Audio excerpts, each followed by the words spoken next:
Diz aí, pessoal, sejam muito bem-vindos a essa aula. Hoje nós vamos responder algumas questões da prova do ENA, né, que é o Exame Nacional de Acesso de 2019. Então, hoje nós vamos responder todas as questões de Marx e a pedagogia moderna. Muitas pessoas tentaram resolver essas questões e ficaram com algumas dúvidas que nós vamos tirar hoje. Só para reforçar, essa aula aqui não é ao vivo, certo? Essa aula é gravada. Eu não vou estar podendo fazer ao vivo, não vou estar em Fortaleza. Então, como talvez eu não tenha internet, e para não faltar com vocês, né, vou manter o compromisso. A nossa aula vai estar acontecendo agora, quinta-feira, e aproveito também para desejar feliz Dia dos Professores, né? A gente vai fazer uma live depois sobre o livro Trabalho e Formação Docente, onde a gente vai falar mais sobre os aspectos do ser professor, né? Se o professor é docente, se é trabalhador ou não, se o docente ele gera mais-valia ou não. Nós vamos falar sobre mais-valia nessa aula de hoje. Essa aula tem alunos ao vivo, né, alunos do curso. Seja bem-vindo Renato, o Júnior Damascena, a Lucélia, o Lenilson, a Silvana Casais, a Márcia. Hoje nós vamos responder essas questões do Marx e a pedagogia moderna. Vamos ver.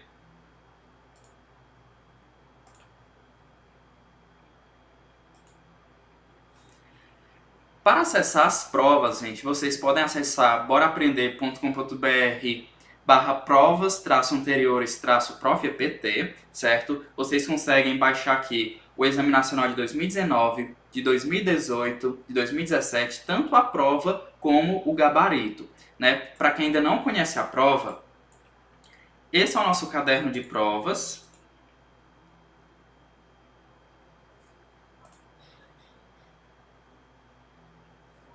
Seja bem-vindo, Rosilane. Então, esse é o nosso caderno de provas.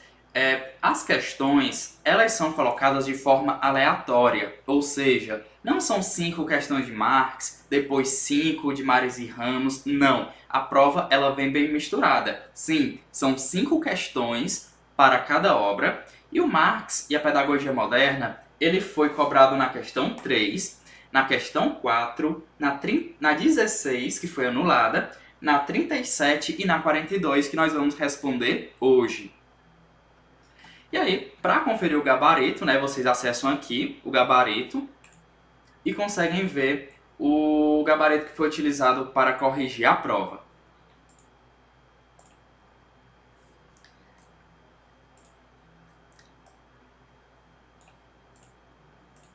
Então a gente vai começar aqui pela questão número 3.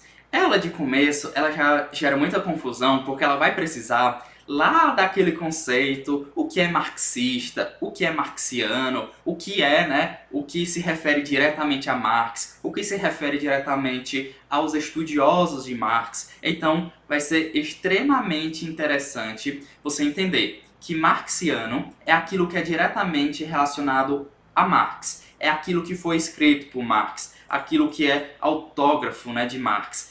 Já o que é marxista são aqueles que fazem parte de uma tradição que estuda Marx. Nem todos os marxistas vão concordar completamente com Marx. Não, eles vão estudar Marx, vão propor parcialmente de acordo com Marx, mas eles vão compreender que é necessário avançar, que é necessário complementar aquilo que Marx não teve condição de propor, de escrever. Então, quando a gente pensa em Karl Marx, lá no tempo em que ele vivia, ele já poderia falar de uma pedagogia, né? Existe essa pedagogia marxiana? Ou será que o que existem são pedagogias marxistas a partir dos estudiosos que estudam Marx? Vamos ver o que a questão pede, aí a gente contextualiza aqui. Questão 3.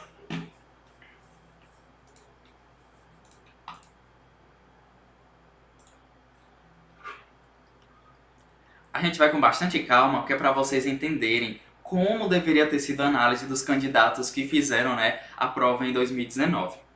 Vamos lá. Podemos fazer uma síntese teórica do que Mário Manacorda, que é o autor do livro, né, que ele apresenta no livro Marx e a Pedagogia Moderna, o conceito de trabalho e a diretriz pedagógica para a instrução unilateral. Então, vai fazer aqui uma síntese teórica, ou seja, vai fazer um resumo do que foi discutido na parte o conceito de trabalho e a diretriz pedagógica. A partir do que entende por trabalho, traça-se a referência para a sua pedagogia, extraída de vários escritos de Marx. Olha aí, da onde é que foram extraídos esses escritos, gente?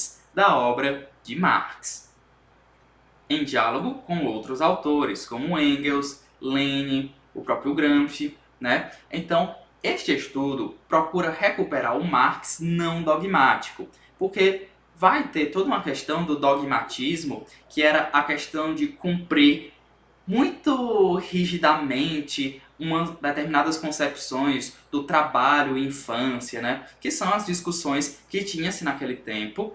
Só que, logo de início, o autor ele vai discorrer sobre o termo pedagogia. Então, onde é que nós vamos encontrar uma resposta para essa questão? Lá no prefácio do livro Marx e a Pedagogia Moderna, que é lá pela questão, pela página 21, nós temos que vai falar sobre uma pedagogia marxiana. Só que se precisa entender, primeiro, o que é uma pedagogia, esse é o primeiro termo, e o que é marxiano, né, que é o segundo termo, certo? Então, muita gente teve dúvida no comando da questão quando fala assim: assinale a alternativa que corresponde aos termos em questão. Os termos em questão aqui vai ser pedagogia marxiana. E pedagogia vai ser o quê? O substantivo. E marxiana vai ser o quê? Adjetivo. Ter essa noção de português e de gramática vai ser extremamente importante para entender o que essa questão pede.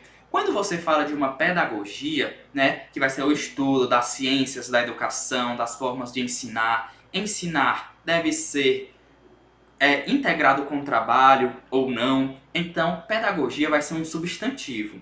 Essa pedagogia ela pode ser marxiana, como essa pedagogia ela pode ser marxista. Ou seja, marxiana vai ser o adjetivo, vai ser a característica dada à pedagogia. Então, os termos em questão é pedagogia e marxiana, certo? Vamos entender o que a questão quer.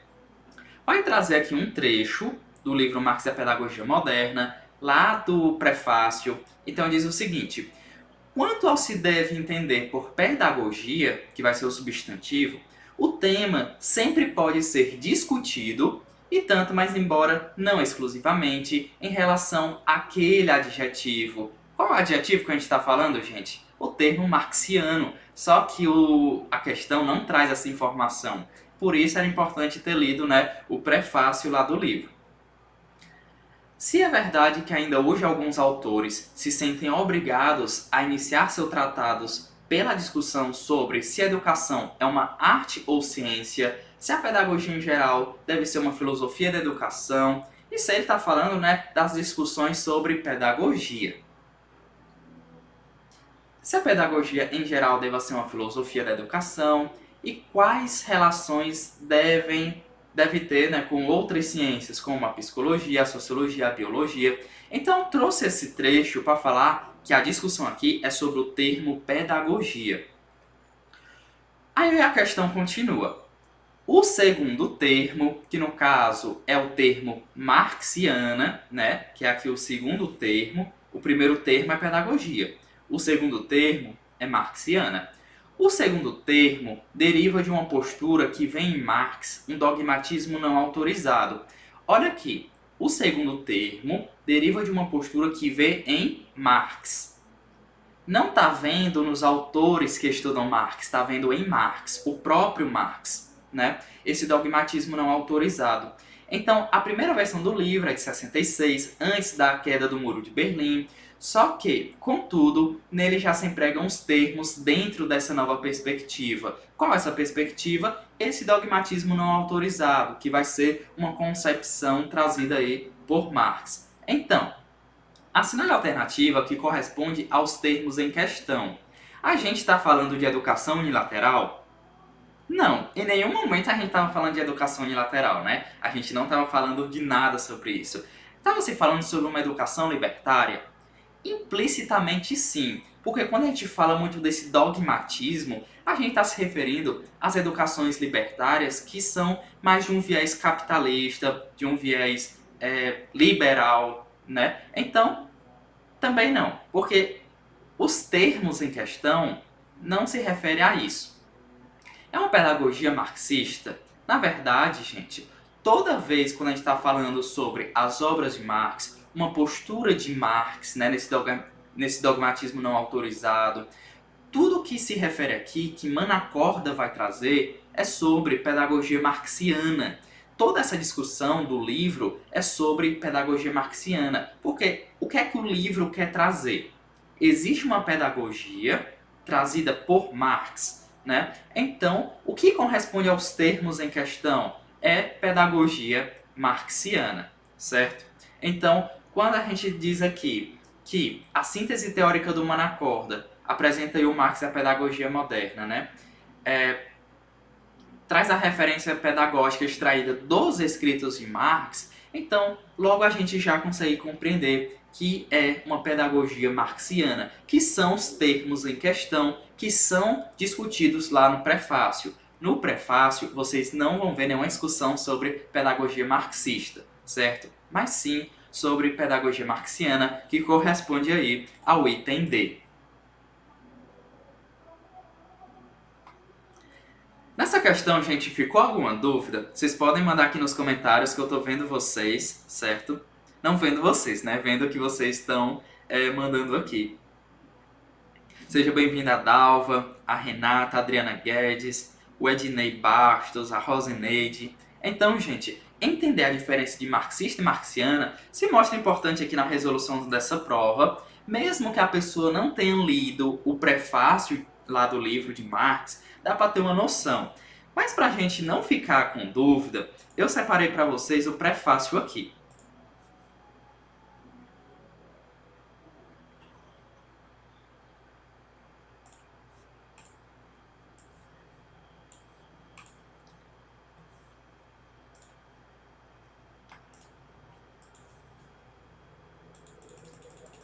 Esse é o prefácio, certo? Que é muito importante aí para responder a questão 3. Vamos ler só esse primeiro trecho, que aí vocês vão entender por que a questão realmente, né, é o entender. O prefácio diz o seguinte: este trabalho ele pretende indagar se existe e como se configura uma pedagogia marxiana. A primeira linha do prefácio já responde à questão ao que se refere os termos a uma pedagogia marxiana, certo? Então, e como os dois termos desta expressão podem exigir um esclarecimento no que concerne ao adjetivo, qual adjetivo? Marxiana. Então, o prefácio aqui vai desenvolver aí o que significa toda essa questão do que é o marxiano, do que vai ser a importância do Marx, excluindo-se a pedagogia marxista dessa questão, não importa o que os estudiosos de Marx proporam nesse primeiro momento. A discussão aqui é: existe uma pedagogia marxiana? Por isso, a resposta da questão é essa.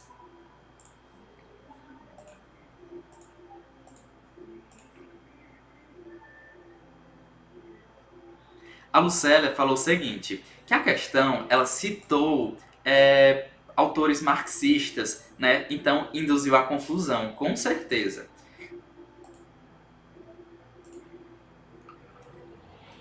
Só que, na verdade, o Engels, ele não é um autor marxista, certo? O Engels é um autor marxiano porque ele estava ali diretamente com Marx. Então, quando a gente fala das obras marxianas, o Engels ele também está envolvido. Então, os escritos são de Marx, certo? Então, daí já é marxiano. Só que os escritos de Marx estão em diálogo com Engels, com Lenin, com Gramsci. Então, continuam sendo escritos marxianos, certo? Então, a confusão aí está desfeita. A Silvana disse que confundiu por causa disso também.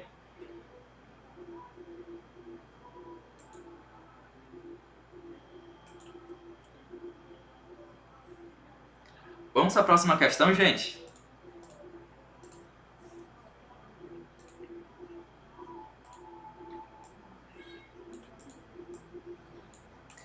questão 4 diz o seguinte, lembrando que essa aula é uma aula gravada, então essa aula não é totalmente ao vivo, certo?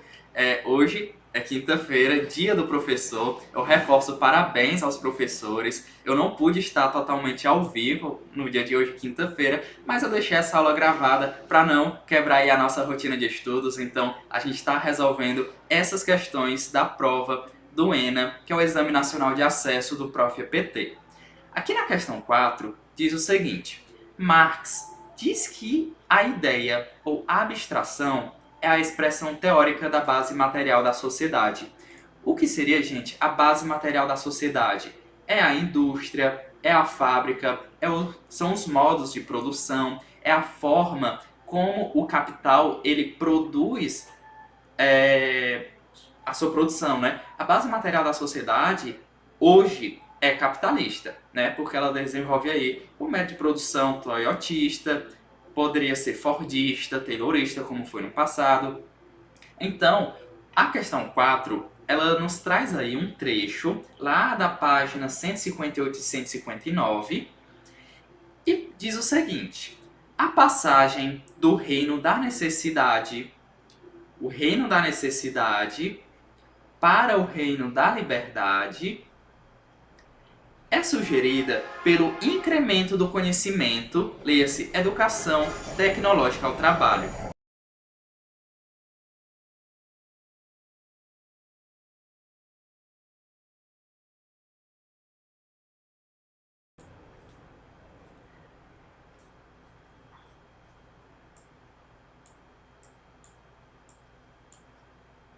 Então, a passagem do reino da necessidade para o reino da liberdade é sugerida pelo incremento do conhecimento tecnológico no trabalho, certo? Por quê? Quando você está no reino da necessidade, que é o reino em que o importante é sobreviver, ou seja, é o reino em que nós, como animais, estamos sujeitos a precisar trabalhar, a precisar produzir a nossa própria existência para poder sobreviver. Então nós estamos o tempo todo no reino da necessidade. Nós, como seres humanos, como seres ontológicos, ou seja, a essência do ser está totalmente relacionada ao viver, né? Ao produzir a existência, ao sobreviver. Então, dessa forma, gente, o reino da necessidade é o nosso mundo atual. O tempo todo nós precisamos trabalhar para poder sobreviver, para poder ganhar dinheiro, para poder fazer a feira do mês, ir ao supermercado, comprar os alimentos, para se alimentar, para não morrer, né? Então, a passagem do reino da necessidade para o reino da liberdade, trazido por Marx, tem uma seguinte solução. Qual seria a solução do reino da necessidade para o reino da liberdade? Seria o incremento do conhecimento, ou seja, seria colocar o conhecimento tecnológico no trabalho. Paulo, mas como assim?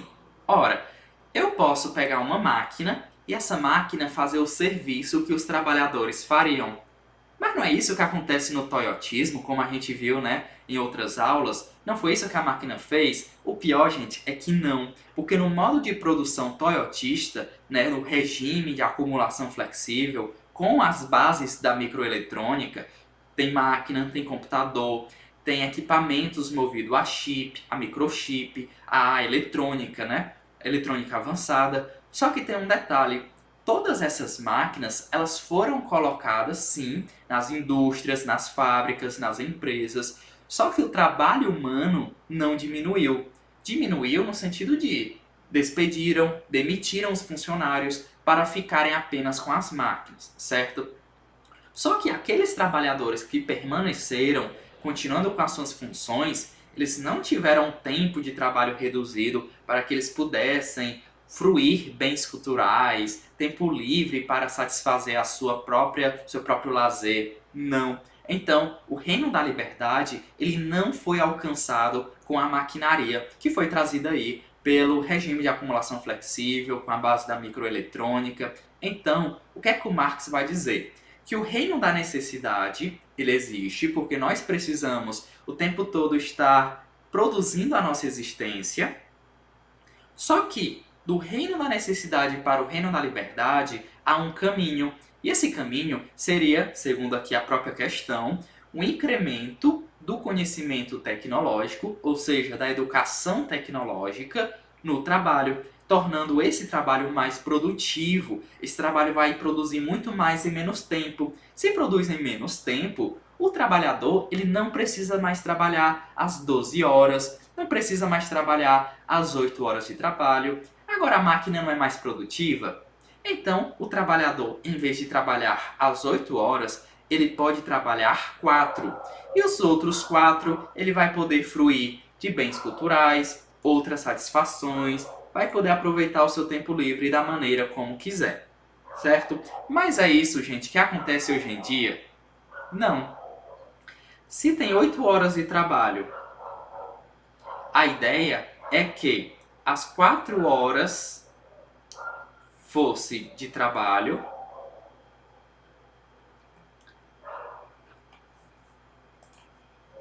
as 8 horas fosse de trabalho e as outras 4 horas fossem para usufruir o tempo livre. Ora, se agora eu tenho máquinas e essas máquinas agora fazem uma produção muito mais acelerada, essas máquinas estão reduzindo o tempo necessário, então se imagina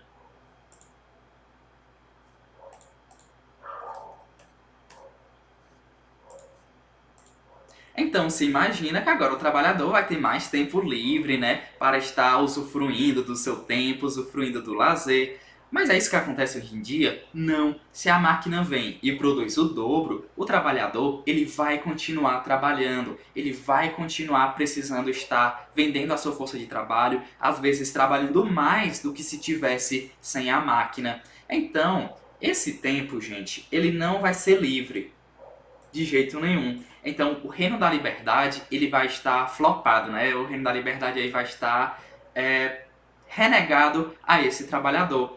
Então, se essas 4 horas não são livres, elas continuam sendo consumidas e gerando lucro para o trabalhador, isso significa que ela tem um termo, certo? Esse termo, ele é chamado de quê?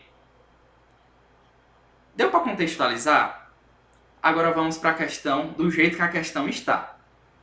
A passagem do reino da necessidade para o reino da liberdade é sugerida pelo incremento do conhecimento tecnológico ao trabalho, né? Agora tem a maquinaria, tornando esse trabalho mais produtivo, gerando riqueza e, consequentemente, tempo livre para o trabalhador fruir bens culturais e para outras satisfações, né? Isso de acordo com Marx, isso de acordo com o comando da questão aqui acima. Só que este ganho, né, este lucro que é produzido pela maquinaria, pelo conhecimento tecnológico que está sendo colocado nesse trabalho, ele é apropriado pelo capitalista. Isso que o comando da questão, né, que essa parte da questão está dizendo. Este ganho, seja de tempo de trabalho, ou do incremento produtivo pela aplicação tecnológica, ou seja, tem a máquina na empresa, seja pelo ganho do tempo de trabalho, seja pelo incremento produtivo, ou seja, uma produção em massa, tem ganho, certo? E esse ganho, ele é apropriado pelo capitalista, né? O trabalhador que poderia usufruir desse tempo, ele não usufrui. Por quê? Porque vai ter um ganho pelo capitalista que é chamado de sobrepreço, mais-valia, supervalorização capitalista ou apropriação técnica? O que é que vocês acham aí?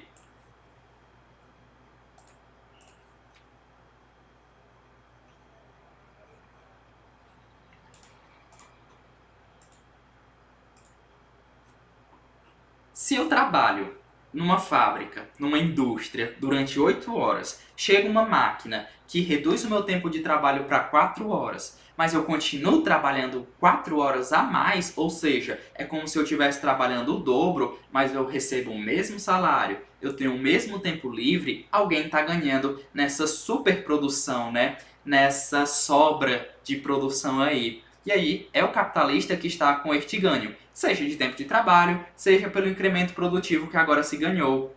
Então, a resposta aqui vai ser o item B, é a mais-valia. A mais-valia é justamente esse ganho a mais que o capitalista vai ter sobre o trabalho do trabalhador. O trabalhador, em vez de receber mais, não vai receber, ele vai continuar recebendo o mesmo, porque o capitalista ele vai se apropriar desse lucro a mais que foi gerado pelo trabalhador, que foi facilitado pela máquina, né? Então, o item B é mais-valia. Não vai ser sobrepreço, né? Esse termo a gente nem usa, sobrepreço.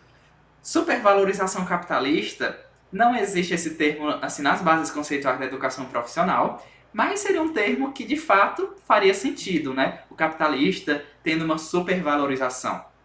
Mas o termo que é utilizado por Marx, né, já que a gente está tratando aí de Marx e a pedagogia moderna, é a mais-valia. A Dalva diz que professora como ela não gera mais-valia. Mas será, Dalva? Eu não sei se você é funcionária pública ou de escola particular, mas vamos analisar, por exemplo, o trabalho de um professor de uma escola particular, certo?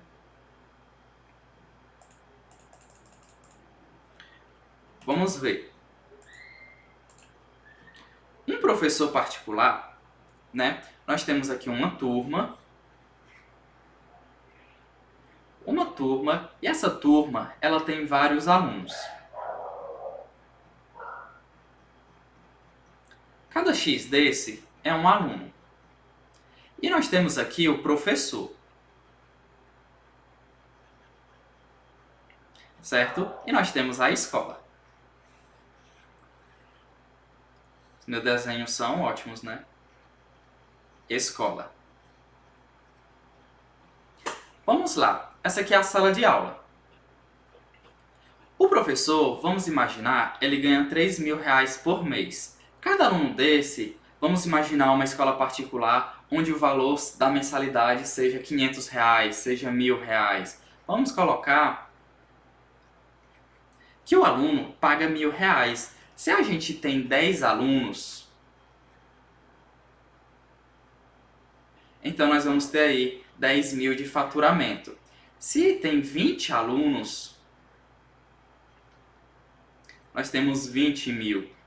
Uma turma normalmente tem 30, 40 alunos, então você imagina aí, né? 30.000, 40.000. Se entra mais 10 alunos, o salário do professor continua o mesmo. O professor, ele vende a sua força de trabalho, ele vende a sua hora de trabalho, ele faz planejamento, ele está dando a aula lá na frente, faz reunião com pais de aluno, ele é um trabalhador que está vendendo ali a sua força de trabalho em troca de uma remuneração que normalmente é fixa. Pode ser 1.000, 1.500, 2.000, 2.500, 3.000, depende. Né? Cada professor aí vai receber um salário de acordo com a escola particular a qual ele dá aula. Só que, independente do salário que o professor recebe, tem uma escola faturando lá. Às vezes o professor ele dá aula em várias turmas, para vários alunos. Se ele der aula para 10 alunos, ele ganha 3.000. Se ele der aula para 100 alunos, como tem escola que é 100 alunos, ensino médio, né, tem aquela turma de auditório, o professor ganha 5.000. Mas a escola fatura com aquela turma 50.000, 100.000. Então, todo esse produto que é produzido pelo professor, ele recebe uma pequena porcentagem. E todo o resto do faturamento vai para a escola, que é a detentora aí, né, do meio de produção, que é quem manda, né? Então, há essa geração de mais-valia. Aí a Dalva disse que ela é funcionária pública, né? Os servidores públicos, será que são geradores de mais-valia? Será que um funcionário público, um servidor público, um professor do estado, do município, ele está gerando mais-valia? Será que não há um faturamento por aluno, né, gerado pelos impostos? Alguém não está recebendo verbas milionárias aí no município? E o repasse aí do Fundeb, né? Todas essas discussões da política, tem toda uma mais-valia, porque o próprio governo e o próprio Estado Brasil, né, tem toda uma geração de mais-valia, inclusive no serviço público, porque atende a demandas do capital. Existe todo um remanejamento financeiro que envolve bilhões, trilhões, gerados por impostos, por um redirecionamento. Aí pega um dinheiro que seria destinado aos professores e manda lá para uma outra coisa. Então, esse dinheiro que seria apropriado pelos trabalhadores, já não vai ser mais, vai ser apropriado pelo capitalista, que vai fazer o que quiser, né? Por exemplo, aí com esse dinheiro. É a Simone comentando que ainda tem algumas escolas que superlotam as turmas, né? Excedendo o número de alunos por turma. O professor vai receber a mais por isso? Dificilmente, mas a escola vai faturar mais. Independente se o professor não vai conseguir dar conta, se o professor vai ter muito mais trabalho para corrigir prova, para planejar aula, para ter o domínio de turma. Então, a mais-valia, né, ela está aí presente bastante. Fora o que a Celina está comentando, que o professor ele faz compras do próprio bolso, porque muitas escolas não oferecem o pincel da lousa, o caderno, o plano de aula, o material para ornamentar a sala. Então, muitas vezes, o professor tem custos que ele precisa tirar do próprio salário, né? Hoje que é dia dos professores, a gente já traz esse tema dos professores, que são grandes vencedores desse desafio, que é ensinar, tanto na escola pública como na escola particular. São desafios diferentes, mas é muito desafiador para os professores.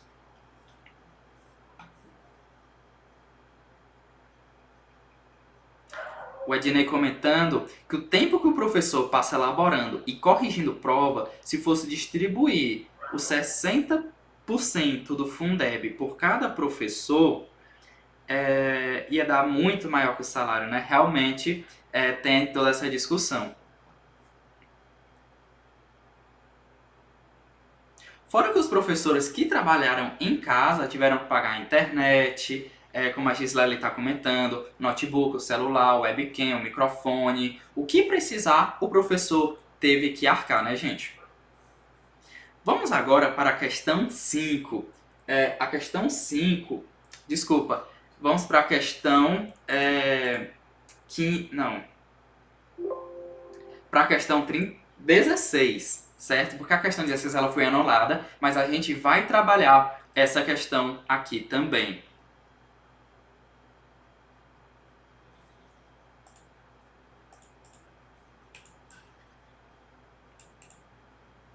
Aqui na questão 16, diz que segundo Mário Manacorda, em Marx, o conceito de trabalho ganha múltiplas definições e implicações no ser humano e na sociedade. Então, nós temos esse conceito de trabalho, que ganha definições de acordo com o modo de produção, tem um trabalho no sentido ontológico, tem um trabalho no sentido histórico, né, que é o sentido econômico, trabalho no sentido ontológico, o homem transformando a natureza para continuar sobrevivendo, produzindo a sua existência. Então, o trabalho como essência do próprio ser humano. E aí nós temos também o trabalho no sentido histórico, no sentido econômico, que você já deve saber que é o emprego aí que você tem, que você usa para poder sobreviver também, porque é o trabalho como venda da força de trabalho, como venda da sua hora. Então, Marx, em segundo Manacorda, o conceito de trabalho vai ganhar múltiplas definições e implicações no ser humano e na sociedade, enfatizando aí sua essência na humanização das pessoas. Esse trabalho, esse conceito, portanto, avança para o mundo da educação. Tanto para Marx como para Gramsci, o trabalho não é um termo antagônico ao processo educativo. Vocês já conseguem entender esse sentido? O trabalho não é um termo antagônico ao processo educativo. O que é que isso significa? Que o trabalho, gente, ele não é uma coisa ruim, não. O trabalho ele é extremamente importante ao processo educativo. Então, tanto para Marx como para Gramsci, o trabalho ele não é um termo antagônico. O trabalho não é vilão quando associado ao processo educativo. É extremamente importante que no processo educativo, no ensino, a gente tenha aí o trabalho muito bem articulado, né? O ensino produtivo. Então, apesar de Gramsci ter claramente uma inspiração marxista, ou seja, ele estuda Marx, ele estuda toda a tendência marxista, ele bebe da fonte, né, dos livros de Marx, então ele vai propor também uma educação. É uma educação marxiana? Não, porque Gramsci ele vai trazer um aspecto mais humanista para a educação de Marx. Então, não é a proposta de Marx igual a de Gramsci, vai ser diferente, certo? Vamos entender o porquê. Apesar de Gramsci ter claramente uma inspiração marxista, a sua pedagogia com base no trabalho, ou seja, a pedagogia gramsciana, ou seja, de Gramsci, ela tem uma base no trabalho. Isso é extremamente importante de entender.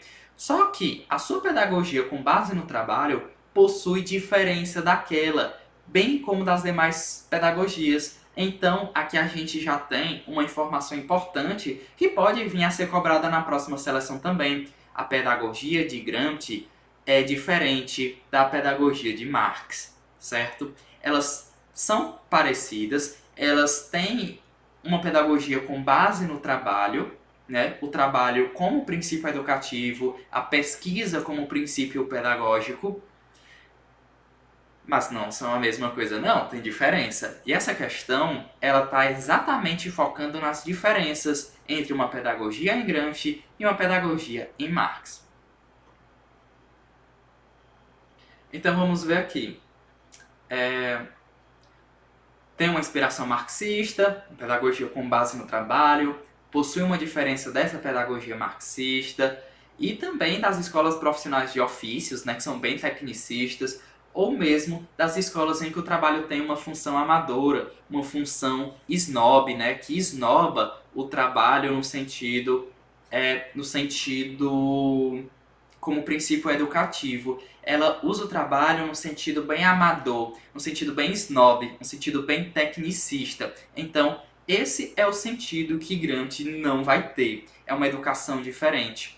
Dentre as afirmações abaixo, referentes às diferenças entre pedagogia de Gramsci e de Marx, assinale as verdadeiras com V e falsas com F. Vale lembrar, gente, que essa questão 16 ela foi anulada, ela ficou com certa ambiguidade, alguns itens ficaram um pouco ambíguos, então ela foi anulada. Mas a gente vai resolver e vai encontrar aqui o que a gente entende com ela.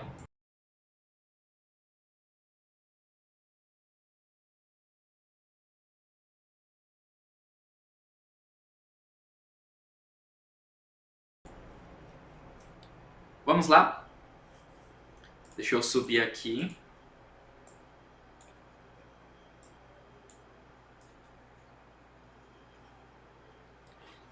Vamos marcar verdadeiro ou falso. Vamos lá. Marx acolhe a hipótese de trabalho das crianças, de caráter produtivo, industrial, remunerado. O que é que vocês acham? Comenta aí nos comentários, aí no chat. O Marx, ele acolhe essa hipótese do trabalho das crianças de caráter produtivo, industrial, remunerado? Vocês acham que sim ou que não? Respondam aí. Marx, ele admite essa hipótese de criança trabalhando lá na fábrica, na indústria, sendo produtiva, sendo remunerada? Essa questão, já esse item ele já é bem polêmico, né? Deixa eu ver o que é que vocês vão dizendo aí. Quando a gente pensa em Marx, acolhendo as crianças, pensando na infância, será que ele entende essa infância com um trabalho produtivo na fábrica, talvez articulado com o ensino? O Ednei diz que sim, o Júnior disse que sim, a Silvana que sim. E é verdade, certo, gente? O Marx vai acolher, como a Lucélia falou, na forma odierna, né? O que é essa forma odierna? Deixa eu escrever aqui para vocês como é que se escreve odierna. Que pode ser questão de prova. Odierna. Odierna significa atual. Então, no tempo odierna a Marx, ou seja, da atualidade em que Marx vivia, no tempo em que Marx vivia, crianças com 3 anos já trabalhavam, com 5 anos já trabalhavam, com 7 anos, com 9 anos. Então o Marx ele vai propor que crianças com um pouco mais de idade, ou seja, lá para os 9 anos, comecem a trabalhar sim de forma produtiva, remunerada, lá na indústria. Naquele tempo, isso já era revolucionário, né? Para aquele tempo, a criança de 5 anos não trabalhar já era um avanço muito grande. E quando ele propõe que crianças de 9 anos já trabalhem remuneradamente, de forma produtiva, na indústria, o que já era bem impactante, ele ainda propunha uma redução do horário, né? Não trabalhasse às 12 horas, trabalhasse 2 horas, depois aumentava para 4, depois para 6. Então, a forma odierna é referente ao tempo da época, né? Ao tempo em que Marx vivia, né? Como o Ednei e a Silvana estão comentando aí. Então, verdadeiro, o Marx ele acolhe a hipótese de trabalho das crianças de caráter produtivo, industrial e remunerado. Vamos ver como é que isso está lá na obra do Manacorda?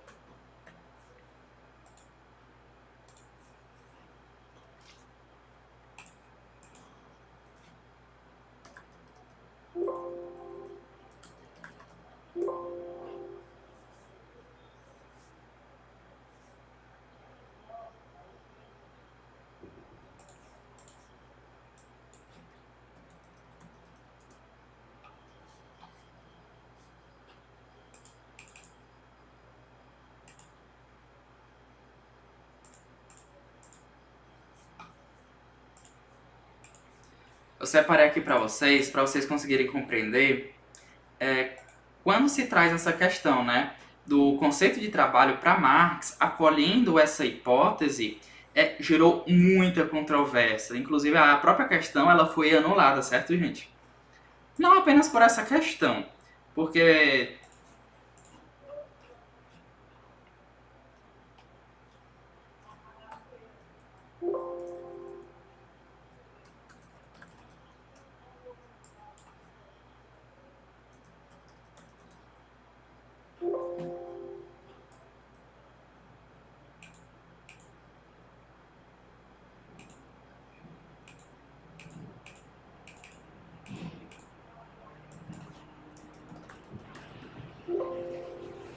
Pronto. Então, bem aqui a gente encontra assim, lá na página 136, quando se trata do ensino e trabalho em Gramsci, a gente já começa assim. Gramsci repropõe a reconexão marxiana de ensino e trabalho. Então, o que aqui ele vai dizer? Que é extremamente importante reconectar o trabalho e o ensino, ou seja, a educação e o ensino, certo? Isso a gente já estava sabendo, né? Só que convém logo deixar claro, sem acolher integralmente, a hipótese marxiana, ou seja, a hipótese de quem? De Marx. É uma hipótese originária de Marx, por isso que é uma hipótese marxiana. Ou seja, qual era a hipótese marxiana? De um trabalho produtivo, industrial e, portanto, remunerado das crianças. Então, por isso que aquele item é verdadeiro, porque o Gramsci ele já adverte, sim, eu posso até acolher essa relação entre ensino e trabalho, mas não vou acolher integralmente essa hipótese que Marx trazia de um trabalho produtivo, industrial e remunerado, porque ele já considerava a educação e o trabalho da educação como algo formativo, não necessariamente para ser remunerado, para ser produtivo. Vale lembrar que Gramsci é de muito tempo depois, né, do Marx, então a sociedade já tinha evoluído a um ponto em que ele poderia propor essa diferença.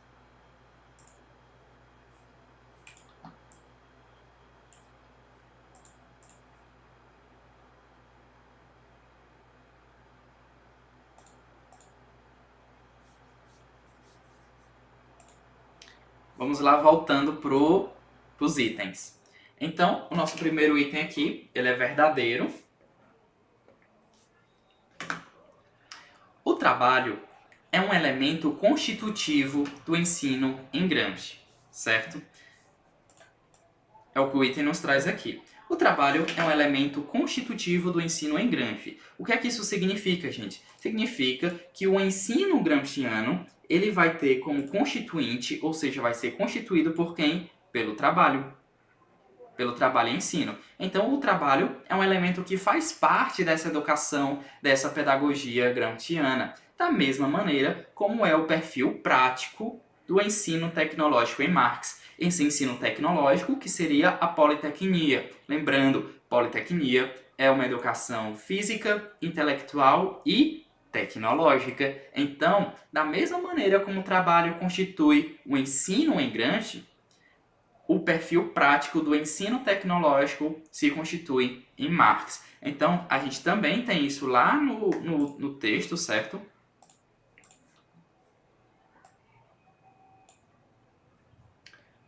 Quando vê aqui. Eu estou trazendo aqui o texto para sempre estar fundamentando para vocês o porquê das questões serem assim, né? Então, o trabalho para Gramsci é essencialmente um elemento constitutivo do ensino, semelhante ao que é o aspecto prático no ensino tecnológico em Marx. Ou seja, o trabalho não é um termo antagônico, né? O trabalho, ele faz parte aí desse processo de educação, sim. Então, esse item ele também vai ser verdadeiro.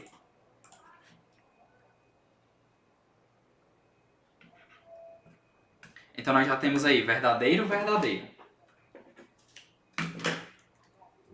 Nesse outro, diz o seguinte, que Gramsci defende uma escola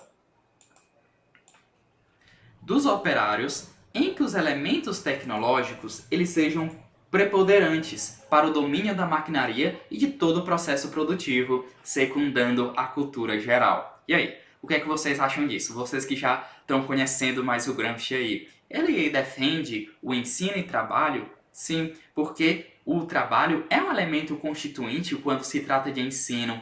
Só que Gramsci, gente, ele não vai definir uma escola dos operários, não mesmo. Até por quê? Porque ele que é o criador daquele conceito da escola unitária. O que é a escola unitária? Uma escola em que não haja uma divisão entre classes sociais, onde haja uma educação digna, onde haja uma educação justa para todos, de forma que todo mundo tenha acesso a uma educação, tendo uma questão de humanização, né? de um trabalho como princípio pedagógico.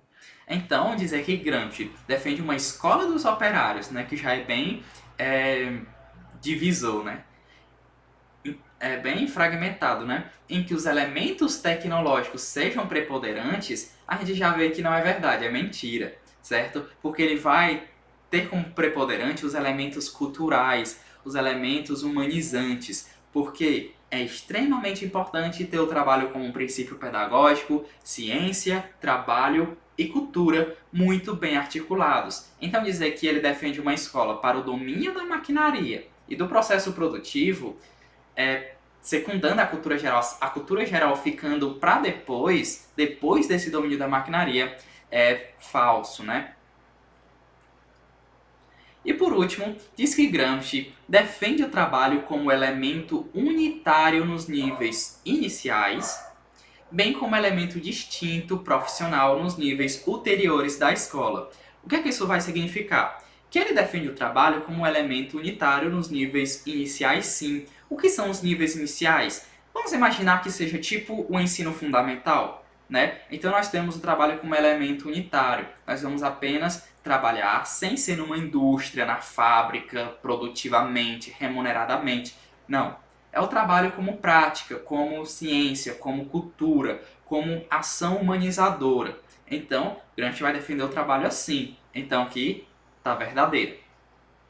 Bem como elemento distinto profissional, né? Como elemento distinto, ou seja, um trabalho como independente, de forma produtiva agora, nos níveis ulteriores da escola, ou seja, depois da escola. Depois que o cidadão tiver formado, depois que o sujeito já tiver tido acesso a todo o conhecimento que ele poderia, aí sim é a hora dele começar a trabalhar, ou seja, os níveis ulteriores da escola. É o contrário de anterior, certo? Anterior é antes, ulterior é depois.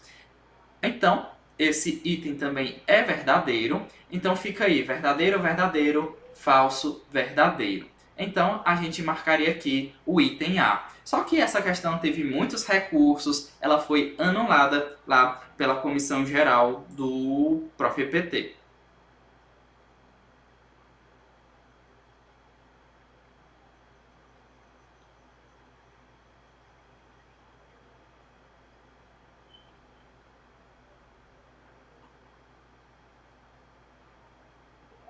Deixa eu ver aqui o comentário de vocês, como é que vocês estão lidando aí com essas questões? Tá dando certo? Vocês estão conseguindo compreender? Talvez seja um pouco confuso, né? O livro Marx e a Pedagogia Moderna, pelo linguajar, pela escrita, né, do Manacorda, que é mais antiga, é mais rebuscada, realmente ela é bem mais complexa.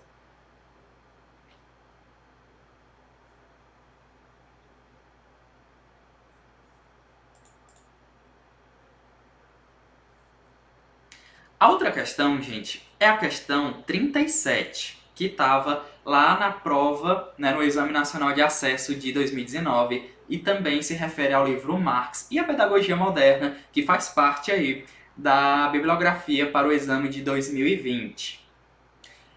Vale lembrar que essa aula é gravada, a gente não está ao vivo de verdade, certo? Para quem está assistindo hoje, quinta-feira, mas para quem está assistindo a gravação realmente ao vivo, nós estamos ao vivo mesmo, né? A Lucela dizendo dificuldade só na Marizi Ramos, na Marizinha Ramos. Gente, a questão 37, ela é de preencher lacunas, né, como vocês estão vendo. Ela parece ser mais simples, mas vamos ver, né? É uma questão mais curtinha, é uma questão que se você souber, você já consegue preencher. Vamos ver. No texto Marx e a Pedagogia Moderna, Mário Manacorda ele afirma que Marx emprega às vezes também o termo trabalho, o termo capital, ou é o termo trabalho ou é o termo capital, né? Vamos ver. O que é que o Marx emprega junto ao de vida produtiva ou atividade vital humana? O que é que Marx ele está sempre dizendo que está junto da vida produtiva, da atividade vital humana? Atividade vital, a essência, né, do ser humano, a ontologia do ser humano. É o trabalho? É o capital? Claro que é o trabalho, né, gente? O trabalho como vida produtiva, como atividade vital humana, o trabalho como constituinte da própria vida do ser humano, porque sem trabalho o ser humano não vive, o ser humano não sobrevive, o ser humano ele nem cresce. Se você deixa uma criança jogada na floresta crescendo sozinha e dá o nome de Tarzan para ela vai buscar sobreviver. Ela vai comer o fruto, ela vai imitar os animais que ela vê, ela vai buscar se defender dos predadores, seja uma onça, seja um leão, seja um animal que for. Então, essa relação com a natureza, essa interação com a natureza, nós vamos poder chamar de trabalho. Trabalho como toda interação com o meio em que se vive para manutenção da existência, ou seja, para se manter vivo. Então, o termo trabalho é empregado por Marx. O termo trabalho é empregado com Marx junto ao de vida produtiva ou de atividade vital humana, como nós já vimos, né? Uma atividade que mantém a vida, mas em geral o faz exatamente para especificar que essa atividade, que como atividade livre consciente, é o problema ou caráter específico do homem. E aí, o que é que vocês acham? Será que é o problema específico do homem ou é o caráter específico do homem? O trabalho como atividade livre consciente, né? Qual deles vocês acham que é uma característica do ser humano? Essa característica de ser uma atividade livre, uma atividade consciente, uma atividade que o homem age a partir do que ele precisa. Ele está com fome, ele pega a fruta. Tem um animal, ele cria uma lança, né? E mata o animal se der tempo, né? Porque se não der tempo, ele vai pegar a pedra, ele vai subir na árvore, mas ele vai estar interagindo. É uma atividade que é consciente. Então, essa característica, né, é um caráter, uma característica específica do homem. É um caráter. Ah, professor, mas o animal, ele também foge dos outros animais, dos predadores. O animal também age para comer quando está com fome, certo? Mas aí vai ser mais uma questão de gatinidade, né? Que é o termo que é usado lá no texto Formação no e para o Trabalho, quando se refere que os animais, eles têm uma predisposição genética para agir no meio em que eles têm questões genéticas de DNA para que eles possam sobreviver. Já está inerente ao animal. Só que o ser humano, ele tem essa diferença, porque ele tem um trabalho consciente. Ele trabalha, assim como tem animais que também trabalham no sentido de interagir com a natureza. Mas o ser humano, ele age consciente, né? Ele constrói um prédio para poder trabalhar lá no último andar. Ele constrói uma casa para poder morar. Ah, mas tem o João de Barro, ele também constrói uma casa, mas ele faz isso com uma predisposição genética. Ele não precisa ir para a escola aprender matemática básica, trigonometria, para gerar todo o arcabouço da casa de barro. Não. O ser humano, ele une conhecimento, aprendizagem, estudo, ensino, com a consciência para poder agir. Então, esse é um caráter que é específico do homem, que se encontra nas condições da economia política ou educação política, vamos ver, né? Degradada ao meio para a satisfação de uma necessidade. É na educação política que está degradado ou é na economia política? Fica a dúvida aí, né, gente? Será que é na educação política que esse caráter do homem está degradado? Ou seria na economia política? Vai ser na economia política. Mas o que é essa economia política? É uma ciência, gente, que vai estudar toda a questão de finanças, de renda, de dinheiro, de capital, de lucro. É uma ciência que ela vai focar muito nessa questão do salário, do mercado, da propriedade privada. Então, vai estudar as instituições, só que vai fazer uma análise muito longe do que a gente entende por Marx, certo? Marx, ele vai ser contra a economia política. Quem lê o livro Marx e a Pedagogia Moderna, o próprio livro do Marx, né?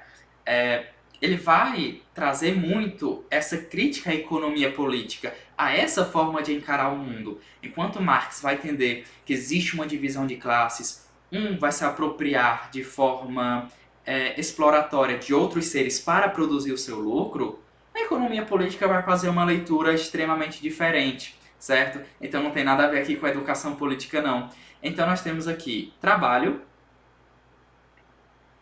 poderia ser tanto o item A como B como C. Ok.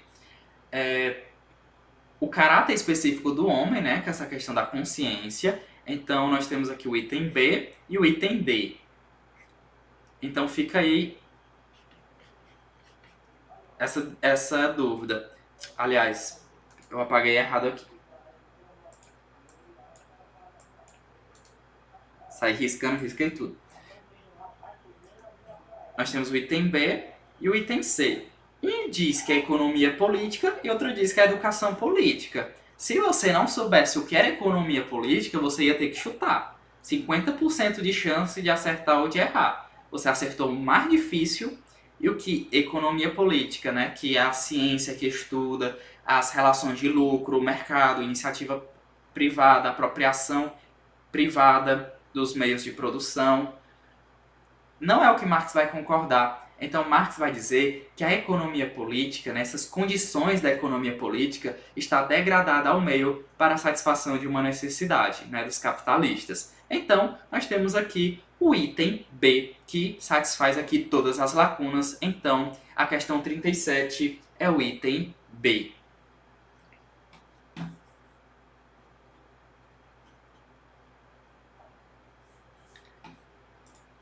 Se tiverem com alguma dúvida, se eu não conseguir explicar direitinho alguma coisa que vocês estavam querendo entender, deixem aqui nos comentários, gente, que aí a gente vai conversando ao longo dessa aula.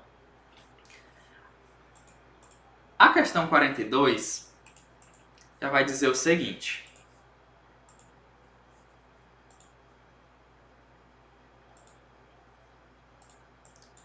Deixa eu ajeitar aqui.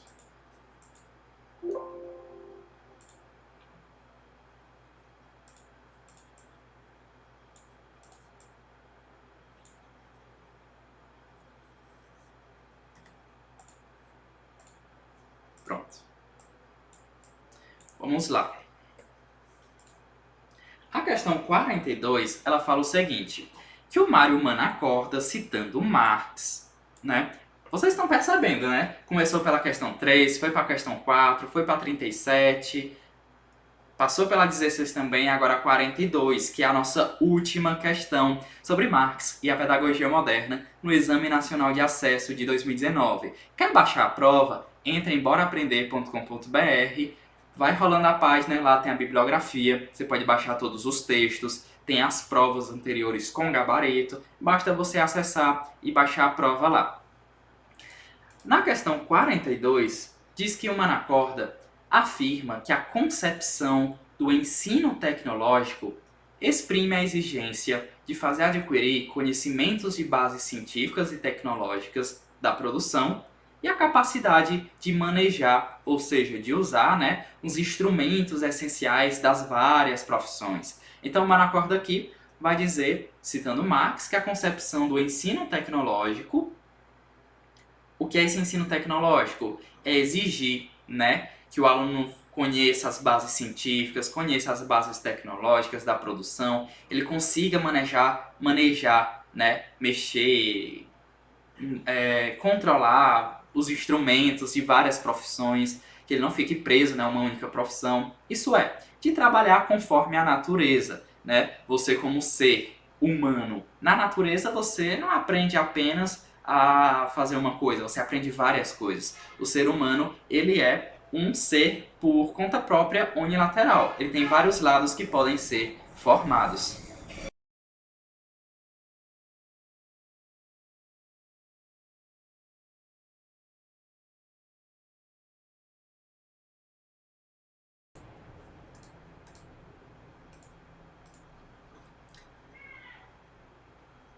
Ou seja, isso é trabalhar conforme a natureza, com o cérebro e as mãos. Onde é que está o problema, quando a tendência não é marxista? É quando entende que o ser humano ele tem que trabalhar só com as mãos e o cérebro fica lá para a classe burguesa, para a elite, para os intelectuais. E as mãos, o trabalho braçal, manual, fica para quem é operário, para quem é da classe trabalhadora.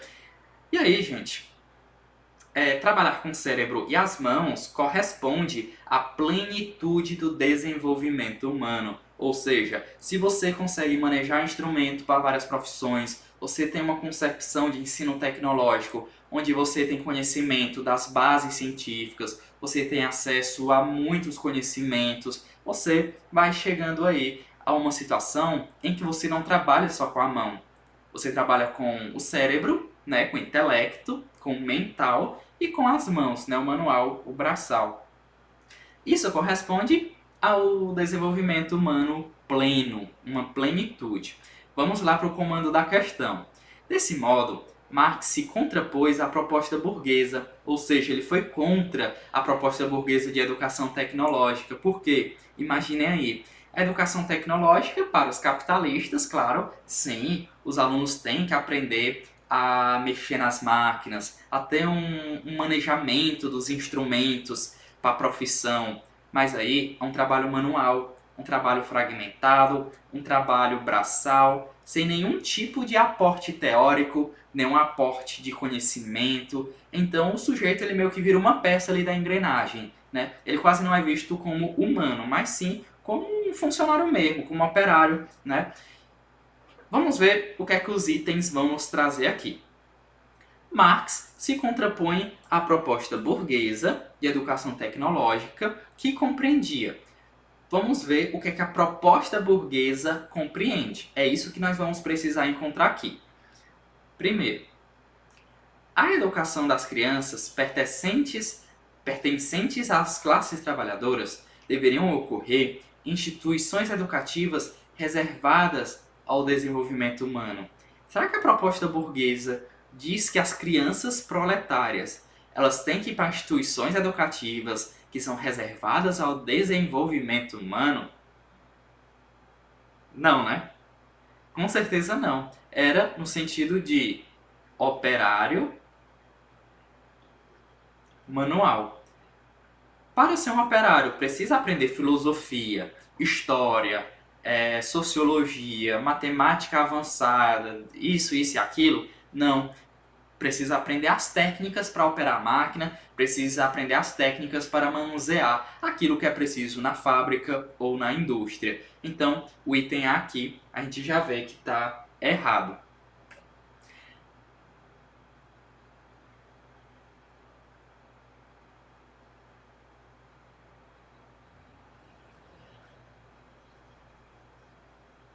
Item B. A proposta burguesa, que é isso que a gente está buscando, né? Diz que a unificação do ensino com a produção, colocando como premissa a abolição do trabalho das crianças que ocorrem de forma escravizada nas fábricas. Será que é isso que a proposta burguesa ela vai propor? O que é que vocês acham?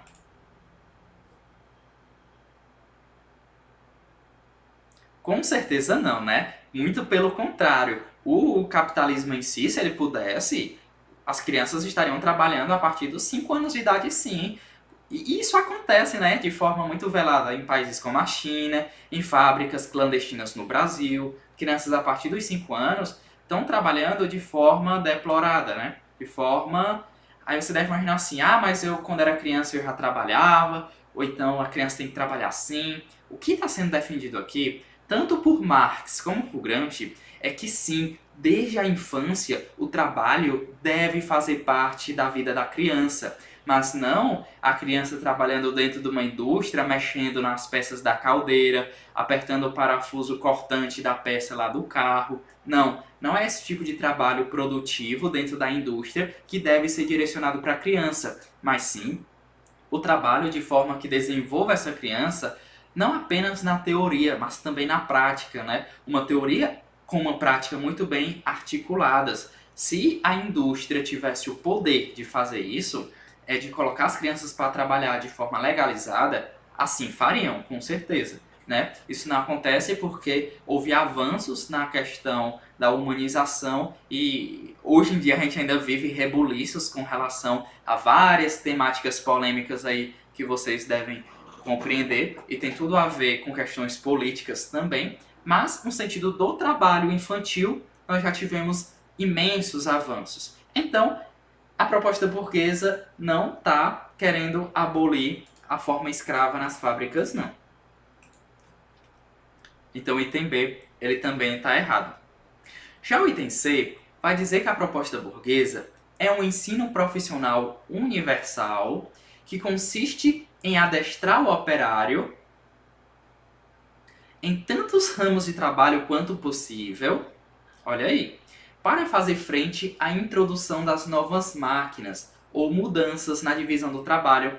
A proposta burguesa, ela pensa assim: vou dar um ensino profissional universal para todo o Brasil, para todos os países, de forma que o operário seja adestrado. Olha a força da palavra, né? Adestrar. Até onde eu saiba, a gente adestra um cachorro, adestra um gato, adestra um animal, porque é um animal, né? Você não tem como ter uma discussão com o animal, dialogando com bases teóricas, científicas, filosóficas, sociológicas. Não.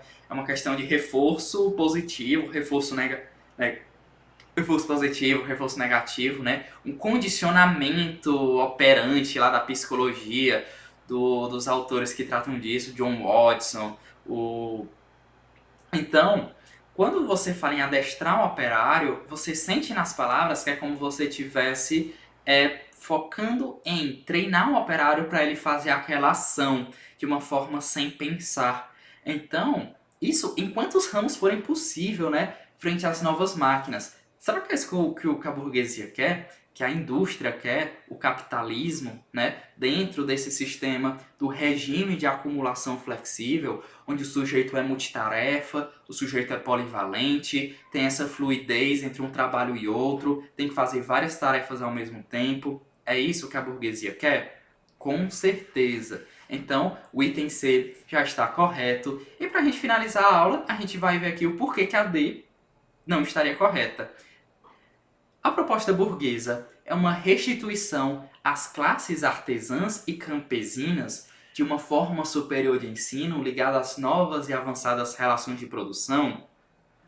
Lembrando, nós tínhamos um sistema de produção, né, onde tinha um camponês, aí o camponês trabalhava, ele vivia num feudo, lá no sistema do feudalismo, onde quem tinha o poder é quem detinha a terra. Os artesãos trabalhando manualmente, o trabalho que eles faziam, eles tinham o controle, né, do que eles produziam, do que eles ganhavam. É isso que a burguesia quer? Restituir as classes artesãs, as classes campesinas, né, os camponeses? Com certeza não. Agora a gente não tem o artesão, a gente não tem o camponês. Agora a gente tem o operário, o trabalhador que sai às 7 da manhã, tem que acordar às 5 para pegar a condução, para ir para o trabalho, para finalizar às 17 da tarde, 18. Aí chega quase às 21 em casa porque pegou a condução com muito engarrafamento. É isso, né, que mantém a lógica do capitalismo funcionando. É isso que mantém o capital tendo duas classes muito distintas. Classe trabalhadora, classe burguesa. Lembrando que a classe trabalhadora são classes trabalhadoras, no plural, porque não é uma classe trabalhadora. São vários tipos de classes trabalhadoras que estão inseridos aí. São o mundo dos desempregados, dos subempregados, dos empregados precariamente, dos empregados em situações socioeconômicas melhores. Então você vê um gerente de uma loja de sapatos e o prestador de serviços, de limpeza, né, o zelador, ambos são da classe trabalhadora, mas um se sente com status superior, se sente numa posição de vantagem porque recebe R$ 1.000 a mais. Então, existe toda uma divisão dentro da própria classe trabalhadora, né? E é muito importante ressaltar isso, porque quando a gente vê a classe burguesa, a classe burguesa não é aquele cara que ganha 10 mil, que ganha 15 mil, 20 mil por mês. Não, ele é classe trabalhadora também. Se ele precisa trabalhar, se ele não é dono dos meios de produção, diferente de donos de empresas bilionárias, aí sim, aí nós temos um capitalista que detém o poder, tanto o poder de produção, como o poder de influência, o poder de movimentação da política, da economia, da bolsa de valores. Se você não tem um colega que tem poder bilionário com relação a alguma questão, então com certeza ele não é capitalista, apesar dele se sentir capitalista, desejar, almejar ser capitalista. Muito provavelmente ele é da classe trabalhadora, já que ele precisa trabalhar para se manter. Ele tem o dinheiro aplicado em investimento, em CDB, em LCI, ele é rico, precisa trabalhar, ele tem rendimento que não paga nem o salário dele, é classe trabalhadora também, certo? Então, vendo aqui os comentários de vocês, o Ednei e a Lucélia estão pedindo para explicar a diferença entre economia política e educação política. Gente, a economia política ela é uma ciência que ela vai estudar as relações sociais, certo? Ela vai estudar as relações sociais no que tange à produção. Então, a economia política ela vai ver toda a questão dos bens materiais, do lucro, o estudo do próprio capitalismo, só que é um estudo mais romântico e mais tendendo ao próprio capitalismo, certo? A economia política, ela não vai ser defendida pelo Marx, certo? Porque o Marx ele vai trazer, quando trata de economia, toda uma questão de divisão de classes, da apropriação do operário por um dono dos meios de produção, que detém o poder, certo? Tendo fogos por aí. Então, nós temos essa economia política que ela não vai trazer à luz das situações a questão que o Marx vai trazer, certo? Então, educação política, nem tem esse termo, né, no livro Marx e a Pedagogia Moderna, mas vamos imaginar aqui, educação política. Vamos imaginar que seja uma educação onde haja um trabalho sobre a política, sobre economia, sobre partidos, mas não é o que é trazido aqui, certo? A questão falava que Marx considerava que a economia política ela degrada as situações de trabalho, porque a economia política ela vai dar subsídios para que o capitalismo ele continue da forma como ele é, explorando e produzindo lucros para si mesmo, porque para os trabalhadores o reino da liberdade ele fica cada vez mais distante. A Gislele fez um comentário muito bacana, que ela falou que o operário aprende e acha que está mudando de nível socioeconomicamente, só que na verdade ele está sendo moldado, né? Sua subjetividade, ela é flexível. Né? A subsunção do capital, ou seja, a forma como o capital nos submete com essa subjetividade. O que é subjetividade? É o que está na nossa mente, é a nossa forma de pensar, é a nossa forma de sentir. A nossa subjetividade, ela é moldada de forma a ser flexível, ela é flexibilizada. Então, se você é o funcionário do mês, você se sente valorizado. Eu recebi uma mensagem, que eu não vou dizer quem mandou, claro, mas foi um desabafo depois da última aula. Ela falou o seguinte, eu achei muito bacana, vou até responder ela, foi no Instagram. Ela falou o seguinte, a nossa última aula foi sobre acumulação flexível e ela disse o seguinte: eu fiquei aqui meditando na aula de hoje. Ela dizendo, né? Meu esposo trabalha numa empresa há 20 anos. Todo ano ele ganha um broche de latão com pedrinhas. Um ano bronze, no outro prata, no outro esmeralda e por aí vai.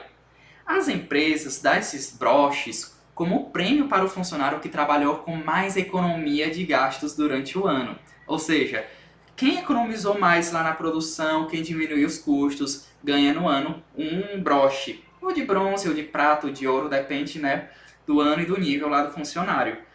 E aí ela fala, né, desabafando. E eu tenho que dizer, parabéns, querido. Mesmo ela sabendo que dói. Dói porque ela sabe que ele está sendo iludido.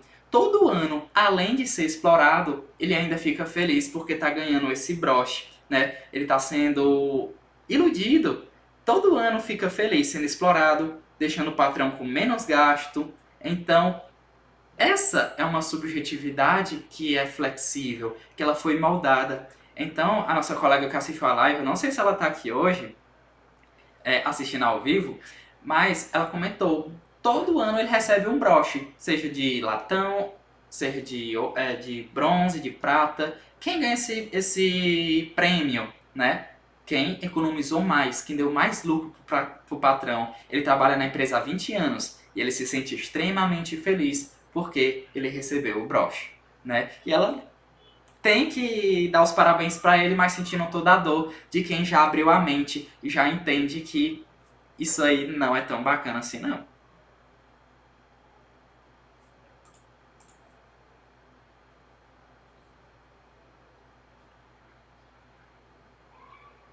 Tirei a dúvida, gente, sobre economia política, educação política.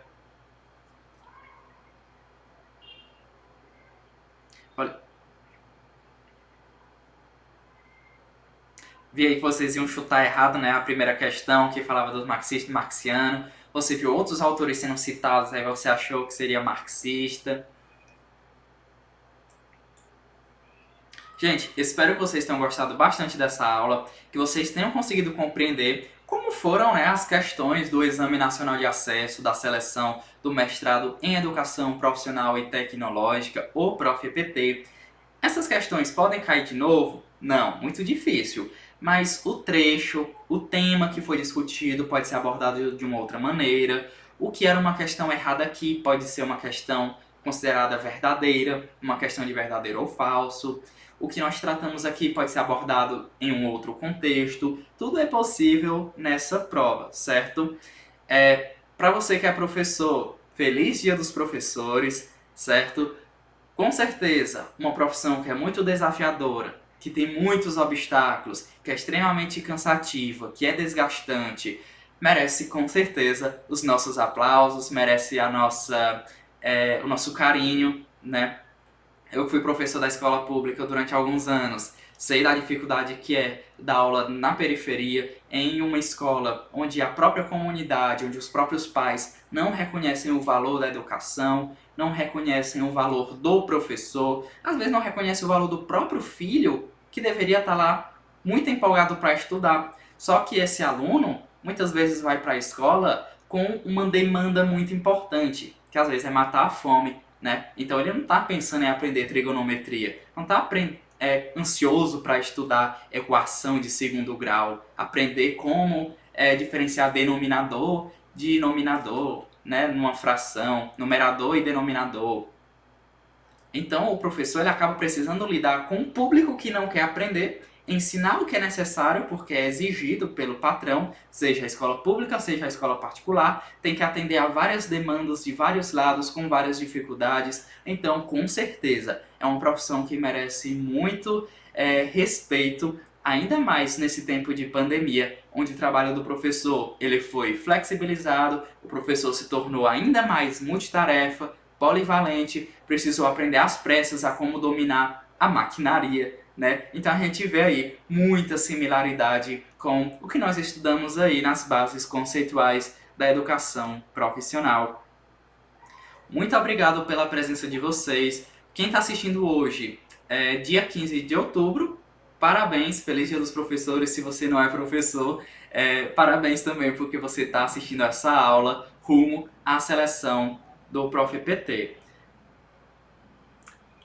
O Júnior, a Gislele, a Lucélia, a Nicel, desejando feliz dia dos professores para mim. Obrigado, gente. Muito obrigado. E é muito